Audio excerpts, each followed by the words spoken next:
NBR এর complete শাটডাউনের ঘোষণায় বড় ধরনের প্রভাব পড়বে ব্যবসা বাণিজ্যে এমন অভিযোগ করেছেন দেশের শীর্ষ ব্যবসায়ী সংগঠনের নেতাকর্মীরা।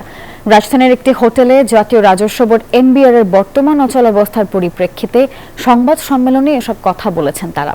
আরও বলেন, এনবিআর এর আন্দোলনের কারণে আমদানি রপ্তানি খাত জিম্মি হয়ে পড়েছে, যা দেশের অর্থনীতির জন্য একটি অশনি সংকেত।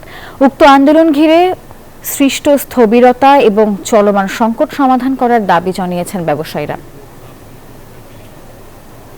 রাফলি প্রতিদিন হলো ২৫০০ থেকে ২৬০০ কোটি টাকার মতো, এটা বলা যাবে না যে ক্ষতি হচ্ছে, ডিস্ট্রাকশন হচ্ছে, এবং এটা যে রিকারিং এফেক্ট সেটা হলো এনর্মাস। কারণ হলো এর কারণে যেটা হবে যে কোনো ইন্ডিভিজুয়াল যার হলো শক অ্যাবজর্বিং ক্যাপাসিটি কম, সেই ফ্যাক্টরি বসে যাবে এবং দেউলিয়া হয়ে যাবে।